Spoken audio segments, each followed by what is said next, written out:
اچھا اس کے بعد بولو بھائی کون سی نماز ہے؟ ظہر کی نماز. اس کے 4 فرض. یہ کس کی یادگار؟ یہ حضرت ابراہیم علیہ السلام کی یاد.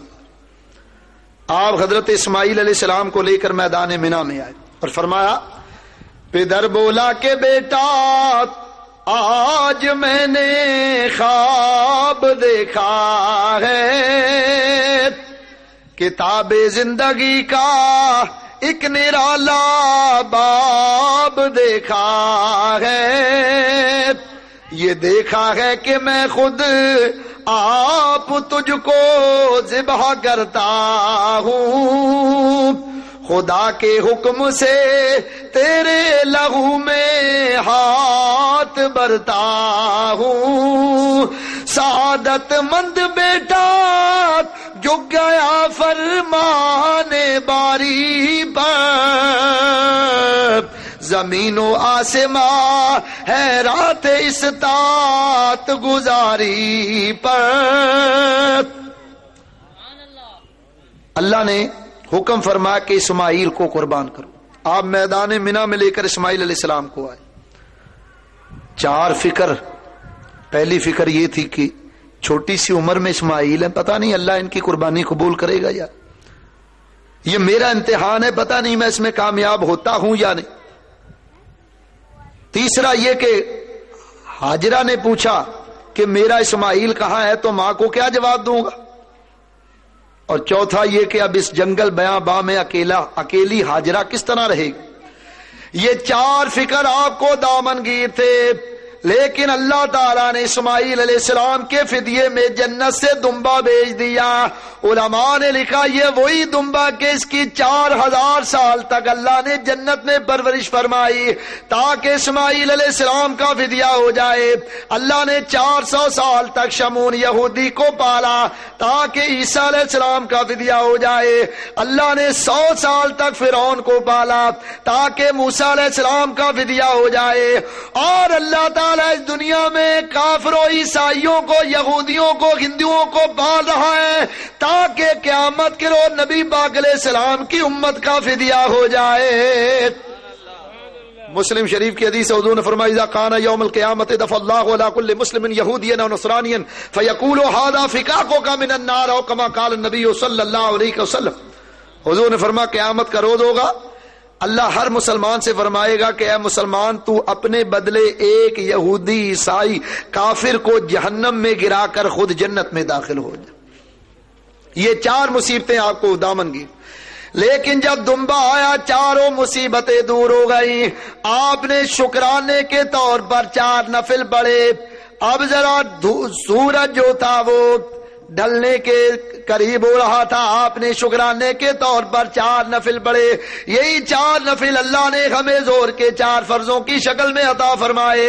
وہ اللہ نے فرمایا میرے محبوب کے امتیوں اگر زور کے 4 فرض پابندی سے پڑھو گے تو قیامت کے روز تمہارا حشر حضرت ابراہیم اور حضرت اسماعیل کے ساتھ ہوگا.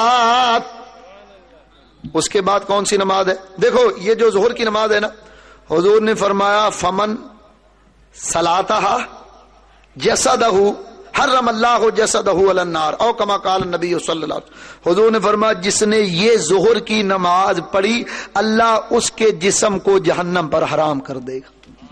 اس کے بعد عصر کی نماز. سنو بھائی یہ جو عصر کی نماز یہ کس نبی کی یادگار؟ یہ 2 میں نے روایتیں پڑھی، ایک حضرت یونس علیہ السلام کی یادگار اور ایک حضرت عیسیٰ علیہ السلام کی. یہ حضرت یونس علیہ السلام. سنو بھائی پہلے حضرت یونس علیہ السلام آپ کو مچھلی نے نگل لیا، 40 دن تک آپ مچھلی کے پیٹ میں رہے. سنو بھائی ایک بات، وہ کون سی جگہ ہے جہاں یونس علیہ السلام نے سجدہ کیا ہے اور اس جگہ قیامت تک اب کوئی انسان سجدہ نہیں کر سکتا؟ ہے کسی کو معلوم؟ ہاں بھائی میں تو انعام دینے والا تھے نا، پہلے بتا دیا. سنو بھائی یونس علیہ السلام کو مچھلی نگل لیا، 40 دن تک مچھلی کے پیٹ میں رہے. وہاں آپ نے چند کنکریوں کو اللہ کی تسبیح پڑھتے ہوئے دیکھا. جو سعید ہے نا، جو سعید ہوتا ہے وہ دیکھ کر نصیحت حاصل کرتا. آپ نے دیکھا کہ یہ کنکریاں اللہ کی ادنا ترین مخلوق ہے, اللہ کو یاد کر رہی ہیں, مجھے بھی اللہ کو یاد کرنا چاہیے. آپ نے پڑھا لا الہ الا انت سبحانک انی کنت من الظالمین. حدیث میں علماء نے لکھا کہ جس بندہ مومن کو کوئی مشکل اور پریشانی درپیش ہو, وہ اگر 1.25 مرتبہ یہ گریمہ پڑے گا تو اللہ اس کی برکت سے اس کی ہر پریشانی اور مصیبت کو دور فرما دے گا. دیکھو اس آیت کو یہ فضیلت کیوں حاصل ہو, اس میں ہے لا الہ, یہ ہے کلمہ. اور علامہ ابن حجر نے سوائق المورکہ کے اندر حدیث نقل فرمائی, حضرت امام موسیٰ کاظم نیشہ پور تشریف لائے تو علماء نے عرض کی حضرت ہم آپ سے 2 سوال کرتے ہیں, ایک تو یہ کہ آپ اپنے رخ انور سے نقاب ہٹا دیں, ہم آپ کا دیدار کر لیں, اور دوسرا یہ آپ ہمیں کوئی ایسی حدیث سنائیں کہ جس کے سارے راوی آپ کے گھر کے ہوں.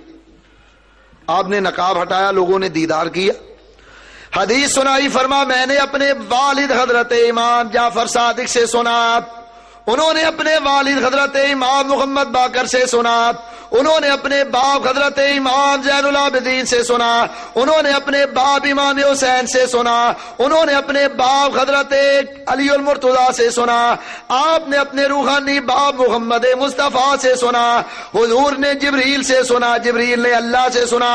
اللہ نے فرمایا یہ لا الہ الا اللہ میرا قلعہ ہے, جس نے لا الہ الا اللہ پڑھ لیا وہ میرے قلعے میں داخل ہو گیا اور عذاب سے بچ گیا. کیونکہ یہ اللہ نے اس کلمے کو اپنا قلعہ قرار دیا, اس لیے اس میں یہ برکت رکھی ہے کہ اس سے ہر بیماری پریشانی اللہ دور فرما دیتا. اب جب یونس علیہ السلام مچھلی کے پیٹ میں آئے تو 4 مصیبتیں آپ کے ساتھ تھیں. ایک تو مچھلی کے پیٹ میں, دوسرا اس مچھلی کو بڑی مچھلی نے نگل لیا, اور 2 اندھیرے, ایک مچھلی کے پیٹ کا اندھیرا اور ایک سمندر کی گہرائی تحت الثری کا اندھیرا. 4 فکر دامن گیرے, لیکن جب آپ مچھلی کے پیٹ سے باہر آئے, سنو علماء لکھا 40 دن میں آپ اتنے کمزور ہو گئے کہ آپ کی یہ کھال جو تھی ہڈیوں سے مل گئی. جب آپ باہر آئے تو کدو کی بیل نے آپ پر سایہ کیا اور ایک ہرنی نے آپ کو دودھ پلایا. یہی وجہ کہ اطباء حکیم کہتے ہیں کہ جو بچہ بیمار ہو اور بڑا سوکھا ہو, کمزور ہو, دبلا ہو, اس کو اس کے دونوں طرف سرانے کدو رکھ دیا جائے اور ہرنی کا دودھ پلایا جائے تو اللہ اس کی برکت سے اس کو فربا کر دے گا, موٹا کر دے گا. حضرت یونس علیہ السلام کو ہرنی نے دودھ پلایا. ذرا غور فرمائیے گا, 4 مصیبتیں جب دور ہوئی, آپ نے شکرانے کے طور پر 4 نفل پڑھے. یہی 4 نفل اللہ نے اثر کے 4 فرضوں کی شکل میں فرض فرمائے. گویا اللہ نے فرمایا میرے محبوب کے امتیوں, اگر یہ 4 فرض پابندی کے ساتھ پڑھو گے تو قیامت کے روز تمہارا حشر حضرت یونس کے ساتھ ہوگا. اس کے بعد کون سی نماز ہے؟ مغرب. دیکھو یہ جو نماز اثر ہے نا, یہ باقی نمازوں سے 27 درجے افضل, اس کو صلاۃ الوسطیٰ بھی کہا جاتا ہے. مغرب کے 3 فرض, یہ حضرت عیسیٰ علیہ السلام یا حضرت یعقوب علیہ السلام کی یادگار. یعقوب علیہ السلام کے جب بیٹے دوسری مرتبہ غلہ لینے کے لیے مصر گئے تو یوسف علیہ السلام نے فرمایا میرے ابا جان کا کیا حال؟ کہا وہ تو آپ کی جدائی اور فراق میں رو رو کر نابینا ہوگا. آپ نے اپنا کرتا دیا, فرمایا یہ کرتا لے جاؤ. اذهبوا بقمیصی ھذا فالقوه علی وجه ابیات بصیرا. آپ نے فرمایا یہ میرا کرتا لے جاؤ, میرے ابا جان کی آنکھوں پر ڈال دینا, اللہ آنکھوں میں نورانیت کا دریا جاری کر دے گا. جب یہ کرتا یعقوب علیہ السلام کے پاس آیا تو آپ کو 4 بشارتیں ملی, 3 بشارتیں ملی. یوسف علیہ السلام کے زندہ ہونے کی, اور بینائی آنے کی کہ اللہ نے بینائی عطا کی, اور تیسرا یوسف علیہ السلام کے دین اسلام پر قائم رہنے کی. یہ 3 بشارتیں آپ کو ملی. مغرب کا وقت ہو چکا تھا, آپ نے شکرانے کے طور پر 3 نفل ادا کیے. اللہ نے یہی 3 نفل ہمیں مغرب کے 3 فرضوں کی شکل میں عطا کر دیے. وہ اللہ نے فرمایا میرے محبوب کے امتیوں یہ 3 فرض ادا کرو گے تو قیامت کے روز تمہارا حشر حضرت یعقوب اور حضرت یوسف کے ساتھ ہوگا. اور ایک روایت میں نے پڑھا کہ حضرت عیسیٰ علیہ السلام, آپ کی قوم نے آپ پر اور آپ کی والدہ پر 3 تہمتیں 3 الزام لگائے جب انہوں نے آپ کے معجزات دیکھے کہ آپ مادرزاد نابینا کو بینا کر دیتے، کوڑ کی بیماری والے کو شفا یاب کر دیتے ہیں، مردہ کو زندہ کر دیتے، تو انہوں نے آپ کے معجزات دیکھ کر آپ کو خدا اور خدا کا بیٹا کہا، اور حضرت مریم کو اللہ کی بیوی قرار دیا، معاذ اللہ ثم معاذ اللہ۔ یہ 3 الزام حضرت عیسیٰ اور حضرت مریم پر لگائے۔ آپ نے اللہ کی بارگاہ میں دعا مانگی، یا اللہ یہ جاہل ہے، میں ان کے اس کلام سے بری الذمہ ہوں، یا اللہ میرا اس سے کوئی تعلق نہیں ہے، نہ میں نے ان کو اس بات کا حکم دیا ہے۔ اللہ نے فرمایا عیسیٰ خاطر جمع رکھو، ہم نے تمہاری دعا کو قبول کر لیا، ان تینوں الزامات سے ہم نے تمہیں بری کر دیا۔ آپ کو 2 الزام سے بری کیا کہ خدا اور خدا کا بیٹا، قوم نے کہا اللہ نے اس سے بری کر دیا۔ آپ نے شکرانے کے طور پر 2 نفل پڑے۔ حضرت مریم کے بارے میں قوم نے کہا وہ اللہ کی بیوی، اللہ نے اس الزام سے بری کیا، آپ نے 1 نفل پڑھی۔ یہ 3 نفل آپ نے شکرانے کے طور پر ادا کیے، شکرانے کے طور پر پڑھے۔ اللہ نے یہ 3 نفل ہمیں مغرب کے 3 فرضوں کی شکل میں ادا کیے۔ وہ اللہ نے فرمایا اگر تم یہ 3 فرض پابندی سے پڑھو گے تو قیامت کے روز تمہارا حشر حضرت عیسیٰ اور حضرت مریم کے ساتھ ہوگا۔ اچھا، آخر میں رہ گئی عشاء کی نماز۔ سنو بھائی، عشاء کی نماز اس کے 4 فرض ہیں۔ یہ یادگار ہے حضرت موسیٰ علیہ السلام، جب آپ دریائے نیل یا بحر کلزم کے قریب آئے، پیچھے فرعون بھی لشکر لے کر آ گیا، آپ کو 4 مصیبتیں، 4 غم آپ کو لاحق ہوئے، جان کا غم، بنی اسرائیل کا غم، اور تیسرا غم یہ کہ فرعون کب مرے گا، اور چوتھا غم اللہ نے آپ کو یہ عطا کیا کہ آگے بھی موت اور پیچھے بھی موت۔ یہ 4 غم آپ پر لاحق ہوئے، لیکن اللہ نے حکم فرمایا اے میرے کلیم اپنا عصا پانی پر مارو۔ آپ نے عصا مارا، قرآن نے کہا فی البحر یباسات، آپ نے عصا مارا، دریا میں 12 راستے پیدا ہو گئے، آپ دریا پار کر گئے، رات کا وقت ہو گیا تھا۔ اللہ کی بارگاہ میں شکریہ ادا کرتے ہوئے عشاء کے 4 فرض، یہ 4 نفل پڑے، اللہ نے یہ 4 عشاء کے فرضوں کی شکل میں ادا کیے۔ وہ اللہ نے فرمایا اگر تم عشاء کے 4 فرض پابندی سے پڑھو گے تو قیامت کے روز تمہارا حشر حضرت موسیٰ کے ساتھ ہوگا۔ دیکھو یہ جو عشاء کی نماز ہے نا، حضور نے فرمایا بشر المشائین فی الظلمات، جو عشاء کی نماز رات کی تاریکی میں نماز پڑھنے کے لیے جاتے ہیں، حضور نے فرمایا جو رات کی تاریکی میں نماز پڑھنے کے لیے جاتے ہیں، حضور نے فرمایا ان کو بشارت دے دو، اس لیے کہ قیامت کے روز ان کے لیے اللہ کی بارگاہ میں نور ہی نور ہوگا، اور وہ اسی نور کی روشنی میں پل صراط کو پار کریں گے۔ یہ تھی 5 نمازوں کی حکمتیں۔ اچھا بھائی، 5 نمازوں کے کتنے فرض ہیں؟ لو جی مول صاحب اتنا مشکل سوال ہم نے تو کبھی سوچا ہی نہیں تھا۔ 17، اور یہ 17 کیوں ہے؟ اس کی ایک ہی حکمت بیان کروں گا۔ معراج کی رات نبی پاک علیہ السلام نے 17 مقامات کی سیر کی، 7 آسمانوں کی سیر، 8 جنتیں، کتنے ہو گئے؟ 15، اور عرش اور کرسی کتنے ہو گئے؟ 17۔ 17 مقامات کی معراج کی رات نبی پاک نے سیر کی، اور اللہ نے 5 نمازوں کی یہ فرض رکعتیں بھی 17 رکھی۔ گویا اللہ نے فرمایا میرے محبوب نے نماز پڑھی تو میں نے 17 مقامات کی معراج عطا کی ہے، اور اے میرے محبوب کے امتیوں اگر تم یہ 17 رکعتیں پابندی سے پڑھو گے ہم بھی تمہیں نماز کی یہ روحانی معراج عطا کر دیں گے، اور تمہیں بھی ہم یہ مقام عطا کر دیں گے۔ میرے محبوب نے نماز پڑھی، معراج ہوئی، تم نماز پڑھو گے تو میں تمہیں بھی روحانی معراج عطا کر دوں گا۔ اچھا، یہ جو ہم نماز پڑھتے ہیں اس کے فرض کتنے ہے بھائی؟ کسی کو معلوم نماز کے کتنے فرض؟ ہاں جی بتائیے۔ 7 فرض۔ 7 فرض ہیں نماز کے، سن لو اور سن کر یاد رکھنا. اور مسئلہ یہ ہے کہ اگر ایک فرض میں بھی کوتاہی ہو جائے تو نماز نہیں ہوگی. سب سے پہلا فرض ہے تکبیر تحریمہ، اللہ اکبر جو ہم کہتے ہیں. دوسرا قیام، تیسرا قرات، چوتھا رکوع، پانچواں سجدہ، چھٹا قعدہ اخیرہ، اور ساتواں خروج بے سنہی، ایسا اختیاری فعل جس پر نماز ختم کی جائے، مثلا سلام پھیرنا. یہ 7 فرض ہیں نماز کے. اور جہنم کے طبقات بھی بولو 7.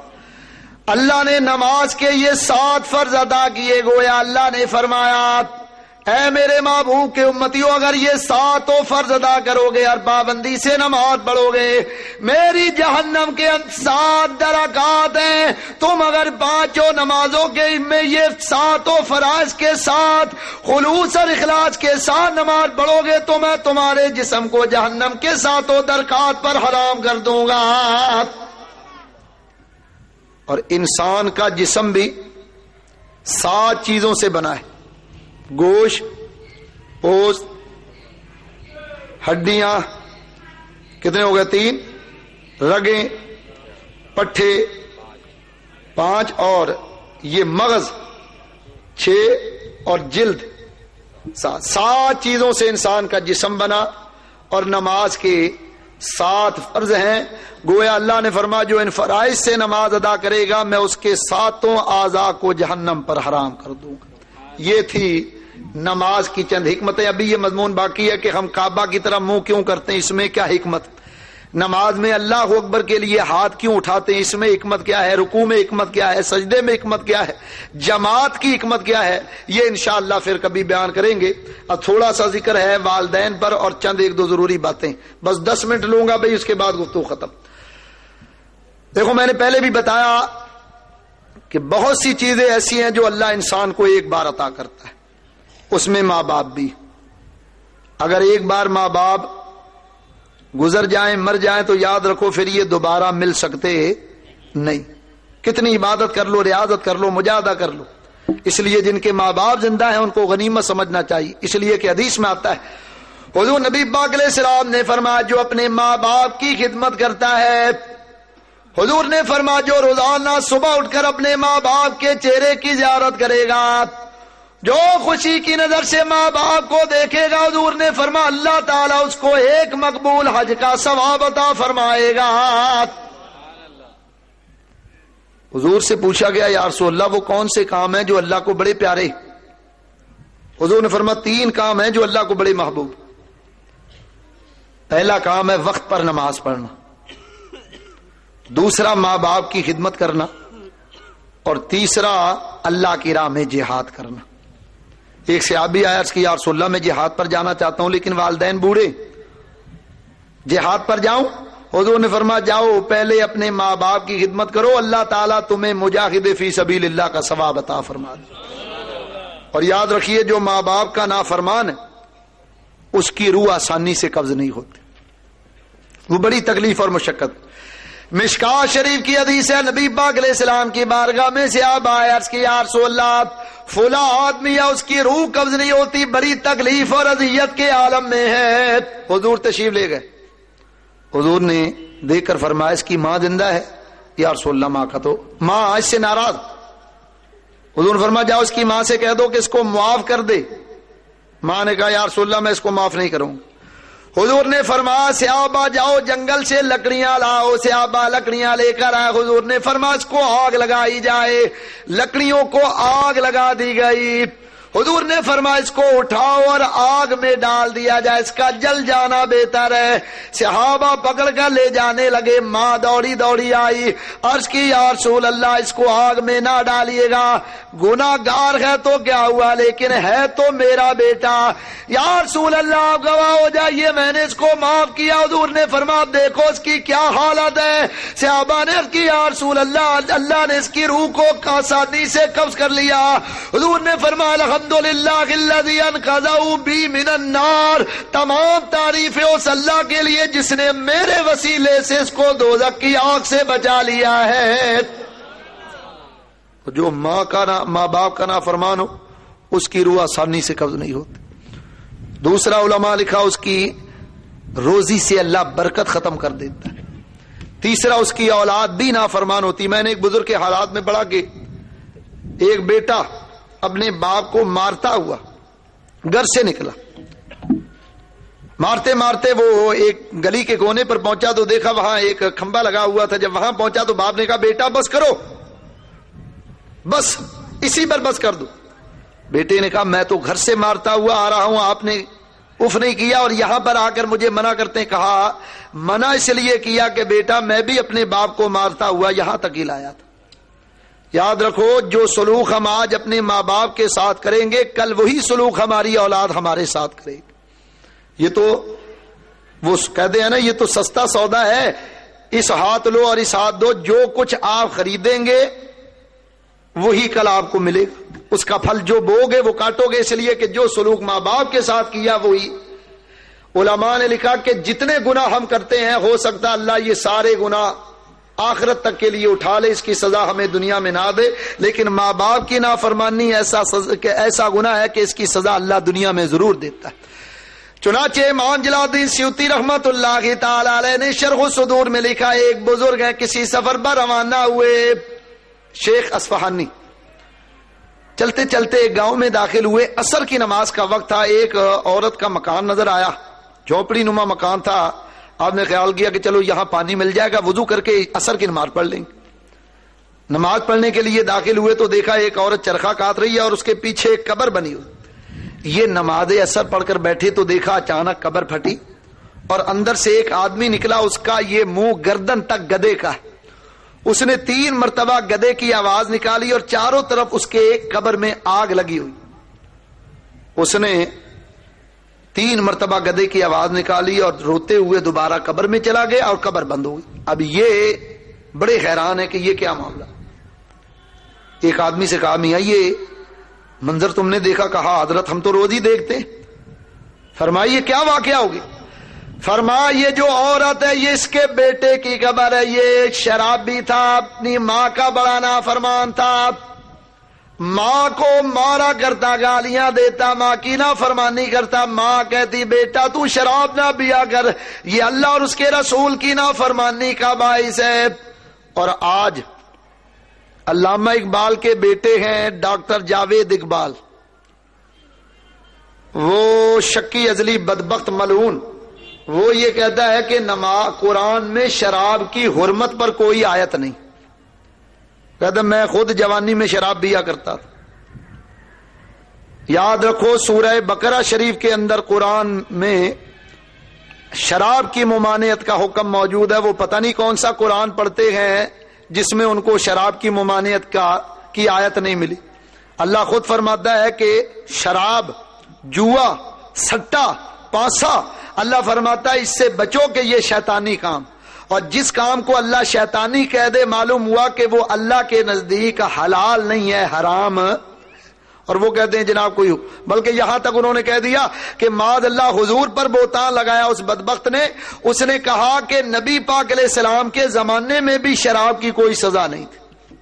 کہنے کا مطلب یہ کہ معاذ اللہ حضور کے زمانے میں بھی لوگ شراب پیتے تھے۔ یاد رکھو حدیث شریف میں آتا کہ حضور کے زمانے میں 40 کوڑے شراب کی شرعی سزا تھی، صدیق اکبر کے زمانے میں 40 کوڑے، فاروق اعظم کے ابتدائی زمانے میں شراب کی 40 کوڑے سزا، اور آخری ایام میں 40 سے بڑھا کر 80 کر دی گئی۔ ایک جنگ سے خبر آئی کہ شراب کی سزا 40 کوڑے ہے، لوگ یہاں کے شراب کی سزا کو کم سمجھ کر شراب پیتے، اس سزا میں تخفیف کی جائے۔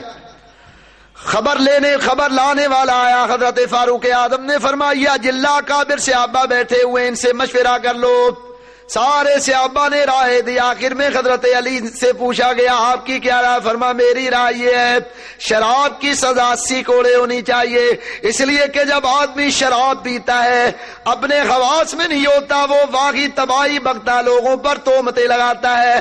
جب وہ لوگوں پر تہمتیں لگاتا تو شریعت میں تہمت کی سزا 80 کوڑے ہے. لہذا میری یہ رائے ہے کہ شراب کے 40 کوڑے کی سزا کو منسوخ کر کے 80 کر دیا جائے.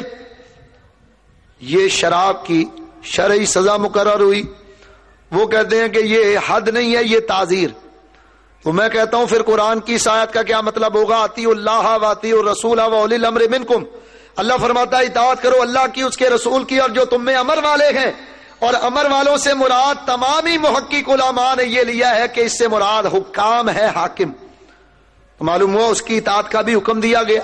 تو اگر اس کی اطاعت کی تو پھر یہ حد نہیں ہوئی تو کیا؟ پتہ یہ چلا کہ شراب کی سزا شریعت میں موجود. اچھا ذرا غور فرمائیے, کہا حضرت یہ شراب پیتا تھا, عصر کی نماز کا وقت آئے, ایک دن اس کی ماں نے اس کو شراب پینے سے منع کیا. اس نے ماں سے کہا ماں کیا تو ہر وقت گدھے کی طرح بولتی رہتی ہے؟ یہ کلمہ ماں کے لیے استعمال کیا. شراب کی وجہ سے وہ ایک بیماری میں مبتلا ہو کر مر گیا. جب وہ مرا اللہ نے اس کا منہ گدھے کا کر دیا, گدھے کی طرح بنا دیا. اب روزانہ عصر کے وقت وہ قبر سے باہر نکلتا, 3 مرتبہ گدھے کی آواز نکال کر دوبارہ قبر میں چلا جاتا ہے. یہ ہے ماں کی نافرمانی. یاد رکھو ماں باپ کا بڑا مقام. ہمیں اس وقت احساس ہوگا جب ہم اس پیریڈ سے گزریں گے, ہماری اولاد ہوگی, پھر ہم کہیں گے کہ یہ ہماری بات نہیں سنتی. یاد رکھو رزق حلال اور صدق مقال یہ 2 چیزیں ہیں. حضور نے فرمایا دعا کی قبولیت کے لیے اولاد کو رزق حلال کھلاؤ اور ہمیشہ سچ بولنے کی تلقین کرو, وہ فرما بردار ہو. اور جس گھر میں روزانہ حرام آتا ہو وہاں یہ 3 باتیں ضرور ہوں گی. اولاد نافرمان ہوگی, گھر میں بیماریوں کا ڈیرا ہوگا, اور گھر والے فحاشی اور بے حیائی کی طرف راغب ہوں گے. آج کل ایک پروپیگنڈا یہ بھی ہو رہا کہ جناب اسلام میں پردے کی چہرے کا پردہ نہیں. بعض نام نہاد مفکر جن کا چہرہ دیکھ لیا جائے تو سارا دن روٹی نصیب نہیں ہوتی, دنیا جہاں کی لعنت چہرے پر, اور وہ کہتے ہیں چہرے کا پردہ نہیں. سن لو بھئی یہ بات, چاروں ائمہ 4 امام اعظم, امام مالک, امام شافعی, امام احمد ابن حنبل, تینوں امام شافعی, امام مالک, امام احمد ابن حنبل کا یہ مذہب ہے کہ پردے میں چہرے کا پردہ بھی شامل. اور امام اعظم کے نزدیک چہرے کا پردہ نہیں ہے, لیکن امام اعظم نے فرمایا کہ اگر فتنے میں مبتلا ہونے کا خطرہ ہو تو پھر چہرے کو بھی ڈھانپا جائے. اور بولو اس زمانے میں, فی زمانے میں چہرے کے ذریعے سے فتنہ پھیلتا ہے یا نہیں ہے؟ اسی سے پھیلتا. اس لیے حکم ہے کہ چہرے کو, اللہ تعالیٰ قرآن پاک میں ارشاد فرماتا ہے یا ایھا النبی قل لازواجک و بناتک و نساء المؤمنین یدنین علیہن من جلابیبہن. اللہ فرماتا ہے میرے حبیب اپنی بیویوں سے کہہ دو اور بیٹیوں سے کہہ دو اور مومنوں کی عورتوں سے کہہ دو کہ جب وہ گھر سے باہر نکلا کریں تو پردہ کر لیا کریں, چادر اوڑھ لیا کریں, یا فی زمانہ برقعے کا رواج ہے, یہ بڑا اچھا پردہ, اس کو اختیار کر لیا کریں. یہاں تک حدیث میں آتا کہ جب حضور کی ازواج مطہرات حج کے لیے جاتی ہیں حضرت فاروق اعظم کے زمانے میں, تو فاروق اعظم نے ازواج مطہرات کے لیے باقاعدہ ایک کجاوا بنایا جس میں چاروں طرف پردہ تھا. اس میں ازواج مطہرات بیٹھتی, اور لکھا ہے کہ تقریباً 40 قدم تک آس پاس کسی غیر محرم کو گزرنے کی اجازت نہیں تھی. پہرے اور پردے کی حالت میں ازواج مطہرات حج اور عمرے کے لیے جاتی تھیں. حضرت سیدہ فاطمہ الزہرا کتنا پردہ کرتی تھیں. علماء نے لکھا ہے کہ جب وصال ہونے لگا تو فرمایا کہ میں 2 وصیتیں کرتی ہوں, میرا جنازہ ایک تو رات کے وقت لے کر نکلنا تاکہ کوئی غیر محرم جنازے کو نہ دیکھے، اور دوسرا یہ کہ میرے جنازے پر کوئی کپڑا ڈال لینا تاکہ یہ پتہ نہ چلے کہ یہ مرد کا جنازہ ہے یا عورت کا جنازہ۔ وہ خاتون جنت اتنا پردہ کرتی تھیں، بولو یہ تصور کر سکتے ہیں آپ کہ وہ پردے چہرے کا پردہ نہیں کرتی ہوں گی؟ بولو، یہ کوئی تصور نہیں کر سکتا کہ ازواج مطہرات یا حضرت خاتون جنت چہرے کا پردہ نہ کرتی ہوں۔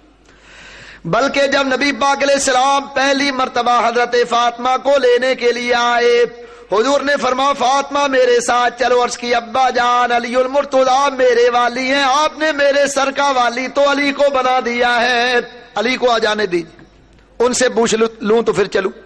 علی المرتضیٰ آ گئے، حضور نے فرمایا میں فاطمہ کو لینے آیا ہوں، تمہاری اجازت ہے؟ یا رسول اللہ میرے تو والی آپ ہیں، ہر چیز کے مالک اور مختار آپ ہیں، یا رسول اللہ میری طرف سے اجازت۔ حضور نے فرمایا فاطمہ چلو۔ عرض کی یا رسول اللہ آپ علی سے بھی تو کہہ دیں کہ وہ بھی چلیں، کہیں ان کو یہ بات ذہن میں نہ آ جائے کہ اپنی بیٹی کو لے گا اور مجھے نہیں لے کر۔ حضور نے فرمایا علی تم بھی ہمارے ساتھ چل۔ حضور نے فرمایا فاطمہ آپ چلو۔ عرض کی ابا جان میں ابھی تو نہیں جاؤں گی، جب تک سورج غروب نہیں ہو جائے گا میں گھر سے نہیں نکلوں گی۔ سورج غروب ہو گیا، اب آپ باقاعدہ پردے کی حالت میں نکلی، آگے نبی پاک پیچھے علی المرتضیٰ ان کے پیچھے حضرت فاطمہ، چلتے چلتے فرمایا ابا جان مجھے اپنے اور علی کے درمیان میں کر لیں۔ حضور نے فرمایا یہ کیسے ہو سکتا؟ اللہ نے فرمایا رجال قوامون علی النساء، مرد عورت سے افضل ہے، طاقتور اس کا حاکم ہے، میں علی سے تجھ کو آگے کر دوں؟ عرض کی ابا جان یہ آیت تو ٹھیک ہے لیکن میں یہ چاہتی ہوں میں آپ کے اور علی کے درمیان چلوں تاکہ میرے پاؤں کا جو نشان بنے، میرے پیچھے علی المرتضیٰ میرے نشان پر اپنا پاؤں رکھا، اس نشان کو مٹا دے تاکہ کوئی غیر محرم میرے پاؤں کا نشان بھی نہ دیکھ سکے۔ یہ ہے پردہ۔ اور آج کل کے نام نہاد مفکرین ٹیلی ویژن پر بیٹھ کر یہ دعویٰ کرتے ہیں کہ اسلام میں پردے کی، چہرے کے پردے کی کوئی گنجائش۔ یاد رکھو اسلام کی وہ اصل صورت کو مسخ کرتے ہیں جو ان کے اس طریقے پر اور ان کے اس قول پر عمل کرے گا، یاد رکھو وہ اپنے اسلاف کا بھی باغی ہے، اور قیامت کے روز اس کا حشر انہی کے ساتھ ہوگا جنہوں نے اس چیز کا حکم دیا۔ اپنی ماں بہنوں کو، بیٹیوں کو اس کا پابند کرو کہ وہ گھر سے نکلیں۔ اسلام نے گھر سے نکلنے پر پابندی نہیں لگائی، گھر سے باہر نکلے ضرورت کے مطابق، لیکن شرعی پردہ کر کے اپنے چہرے کو اچھی طرح چھپا کر۔ قرآن نے کہا اپنی زینت کو چھپاؤ۔ اب میں انہی مولویوں سے پوچھتا ہوں کہ تم ہی بتاؤ زینت سے مراد کیا ہے؟ علماء نے زینت سے مراد چہرہ بھی لیا، حضرت عبداللہ ابن عباس کے مطابق تو چہرہ بھی چھپایا جائے، اس کا پردہ کر کے گھر سے نکلنا چاہیے۔ پھر آج کل یہ پروپیگنڈا ٹیلی ویژنوں پر ہو رہا ہے اولیاء کرام بزرگان دین کے بارے میں۔ یاد رکھو ایک نہیں 10 ٹیلی ویژن چینل کھل جائیں، جن کی حفاظت اللہ کرنے والا ہے، ان کے کردار کو کوئی مسخ نہیں کر سکتا۔ داتا صاحب یوں ہی داتا نہیں بنے، بابا صاحب اسی طرح بابا نہیں بنے، حضرت خواجہ غریب نواز سرکار غریب نواز اس طرح نہیں بنے، حضور غوث اعظم اس طرح نہیں بنے۔ انہوں نے اللہ تبارک و تعالیٰ کو راضی کیا تو اللہ ان سے راضی ہوگی، اور ان کی تعلیمات پر عمل کرنے کے لیے اللہ تبارک و تعالیٰ نے حکم فرمایا کہ تم اپنے اسلاف کی تعلیمات پر عمل کرو، ان کی اطاعت کو اختیار کرو، اور پھر اطاعت اختیار کی تو اللہ تعالیٰ ہمیں ان کا پیروکار متبع اور اللہ تعالیٰ ان سے محبت کرنے والا بنا دے گا۔ بات یہ ہے کہ میڈیا کو نہ میں روک سکتا ہوں نہ آپ روک سکتے، ایک ہی صورت ہے کہ جس چینل پر یہ خرافات آتی ہیں اس کو بند کر دیا جائے، وہ چلایا ہی نہ جائے، کم از کم یہ تو آپ کر سکتے۔ بزرگان دین یہ اسلام کے محسن ہے۔ یاد رکھو اسلام کی جو اصل شکل آج ہمیں نظر آ رہی ہے یہ انہی بزرگوں کی مرہون منت۔ یہ ہمارا اسلام عرب کے عیاش غنڈوں کی جیب نہیں ہے جس میں امریکہ کے ڈالر کھنک رہے ہوں، ہمارا یہ اسلام حضرت بابا فرید الدین گنج شکر کے پسینے کا سینچا ہوا ہے، حضرت داتا صاحب کے خون کا سینچا ہوا ہے۔ یہ سندھ یا ہند کا علاقہ ہو، جتنے بزرگان دین ہیں یہ اسلام کی رونق اور بہاریں بزرگان دین کے دم قدم سے ہیں۔ 95 لاکھ کافر کو حضرت خواجہ صاحب نے مسلمان کیا۔ یہ جے پور، راجپوتانہ، گجرات، یہ سارا علاقہ خواجہ صاحب کا مسلمان کیا ہوا ہے۔ میاں یہ تو احسان فراموشی ہے کہ ان کی تعلیمات سے بغاوت کی جائے، ان کی تعلیمات کو مانا جائے اور مان کر اس پر عمل کیا جائے، یہی محبت کا تقاضا ہے۔ اللہ تعالی ہمیں تا دم آخر بزرگان دین سے محبت کی توفیق عطا فرمائے، اپنے عقیدے پر اور مذہب پر مضبوطی سے قائم رہنے کی توفیق عطا فرمائے۔ یہ بہت برا دور گزر رہا ہے۔ اس دور میں مساجد پر پابندیاں لگائی گئیں، مساجد پر قدغن لگائی گئی، جمعے کے خطبات پر پابندی لگے۔ ایک صاحب کہنے لگے کہ جناب پابندی اس لیے ہے کہ یہ لاؤڈ اسپیکر ایکٹ کے تحت اس سے فرقہ واریت پھیلتی۔ میں نے کہا اگر فرقہ واریت لاؤڈ اسپیکر سے پھیلتی ہے تو اندر والا بھی بند کر دو۔ میاں لاؤڈ اسپیکر سے فرقہ واریت نہیں پھیلتی، یہ تو جو اس پر بول رہا ہے اس سے پھیلتی۔ یہ حکومت کی ذمہ داری ہے کہ وہ ان علماء کی تقاریر کو ریکارڈ کریں جو فرقہ واریت کی بات کرتے ہیں، اور جو قانون کی مطابق سزا وہ دی جائے۔ یہ کوئی حل نہیں ہے کہ لاؤڈ اسپیکر پر پابندی لگا دی جائے، اس سے مسئلہ حل ہونے کے بجائے بلکہ اور بڑھے۔ تو یہ وہ دور ہے کہ اس دور میں مساجد پر ایسے بھی بدبخت ہیں کہ جو مساجد کی زمین پر قبضہ کر رہے ہیں، ان کو اللہ رسول کا خوف نہیں کہ مرنے کے بعد کیا جواب دیں گے اللہ رسول کی بارگاہ۔ ہم تو صرف ان کے لیے ہدایت کی دعا ہی کر سکتے ہیں۔ بس آپ اپنے عقیدے پر مضبوط رہیں اور اپنے عقیدے پر قائم رہتے ہوئے اپنے سلف صالحین کے طریقے کو اپنائیں اور بزرگان دین سے محبت کیجیے۔ اچھا بھائی، سوال انہوں نے کیا کہ قوالی سننا کیسا ہے، اس کے بارے میں تفصیل سے بیان کریں۔ دیکھو یہاں ہے سما، تو خدا لگتی بات جو ہے وہ بیان کروں گا جو ہمارے اسلاف نے بیان کی۔ اعلی حضرت نے ساز والی محفل سما سے منع فرمایا۔ ایسی محفل سما جس میں ساز نہ ہو وہ جائز، اس سے زیادہ میں اور کچھ نہیں کہوں۔ اچھا بھائی، یہ مریضوں کے لیے دعا کر لیجیے۔ ادریس بانو، نصرت رفیق، نفیس فاطمہ، شکیل صاحب کی والدہ نفیس بیگم، اسلم کی اہلیہ کاشف کی والدہ، ان کے لیے دعا کریں۔ اللہ تعالیٰ ان کو شفائے کاملہ سے اللہ تعالیٰ یا الہ العالمین ان کی تمام ظاہری باطنی بیماریوں کو دور فرما، اپنے حبیب کے صدقے وسیلے سے ان کو صحت کلی عطا فرما۔ بالخصوص جن احباب نے اس محفل پاک کا انعقاد کیا ان کے لیے دعا کریں، اللہ تعالیٰ ان کے جان میں، مال میں، اولاد میں، رزق میں برکت عطا فرمائے۔ اللہ تعالیٰ ان کو زمانے کی گرم ہوا سے محفوظ فرمائے۔ اللہ تبارک و تعالیٰ اپنے حبیب کے صدقے وسیلے سے ان سب میں اتحاد، اتفاق، محبت اور بھائی چارہ پیدا فرمائے، اور سب کو اپنے حبیب کے دربار کی باادب بار بار حاضری نصیب فرمائے، اور اس جلسے کو، اس محفل کو میرے اور آپ سب کے لیے دارین میں اللہ نجات کا ذریعہ بنائے۔ جنہوں نے تعاون کیا جس انداز میں بھی، اللہ سب کے تعاون کو قبول فرمائے، اس پر دارین میں جزا عطا فرمائے۔ وصلی اللہ تعالی علی خیر خلقہ محمد وآلہ وصحبہ اجمعین برحمتک یا ارحم الراحمین۔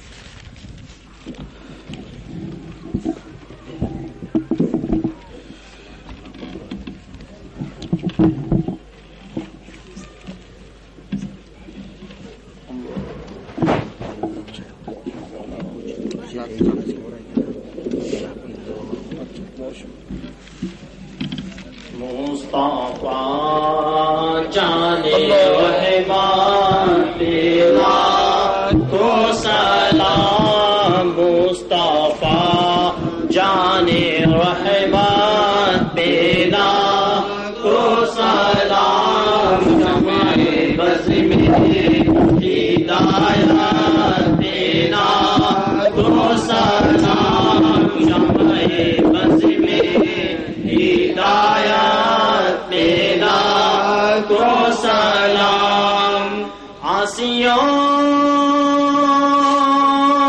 تام لو دامن مصطفیٰ، عاصیوں تام لو دامن مصطفیٰ، اور پڑھو رب کی رحمت تیرا تو سلام، مصطفیٰ جانے رحمت تیرا تو سلام، شمع بزم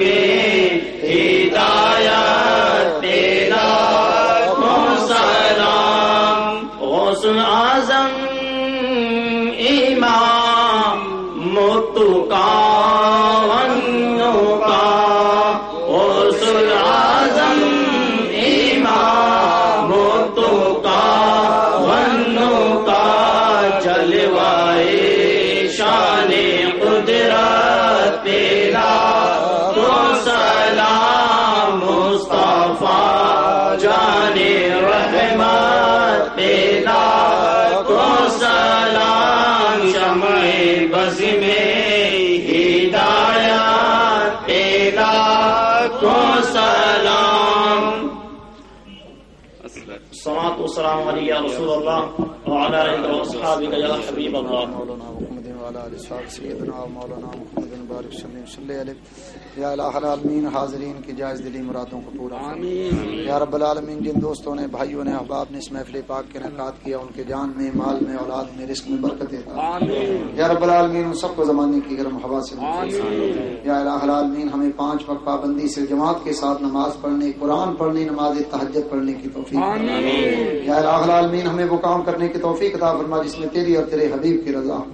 ان کاموں سے محفوظ فرما جس میں تیری اور تیرے حبیب کی ناراضگی یا الہ العالمین حضور الاسلام سچا عشق و محبت عطا فرما اسی عشق و محبت پر ہمارا خاتمہ فرما اپنے حبیب کے صدقے میں تمام بیماروں کو شفا عطا فرما یا الہ العالمین تمام بے روزگاروں کو روزگار اس کے حلال عطا فرما جو برسر روزگار ان کے روزگار میں برکتیں یا الہ العالمین حضور علیہ الصلوۃ والسلام کی سنتوں کو زندہ کرنے کی توفیق عطا فرما کراچی کو امن کا روشنیوں کا محبتوں کا شہر بنا دے یا رب العالمین عالم اسلام کی حفاظت فرما عراق افغانستان کے مسلمانوں کے حال پر رحم فرما امریکہ اور اس کے اتحادیوں کو ظالموں کو نیست و نابود فرما یا رب العالمین کشمیر فلسطین چیچنیا کے مسلمانوں کو آزادی عطا فرما ملت اسلامیہ کو بیداری عطا فرما مسلم حکمرانوں کو غیرت عطا فرما یا الہ العالمین عالم اسلام کو عروج عطا فرما ربنا تقبل منا انک انت السمیع العلیم وتب علینا انک انت التواب الرحیم قال الله تبارك وتعالى في كلامه في شان حبيبه مخبرا وامرات عظيم وتوقيرا ان الله وملائكته يصلون على النبي يا ايها الذين امنوا صلوا عليه وسلموا تسليما اللهم صل على سيدنا مولانا محمد بارك وسلم عليه سبحان ربك رب العزه عما يصفون وسلام على المرسلين والحمد لله رب العالمين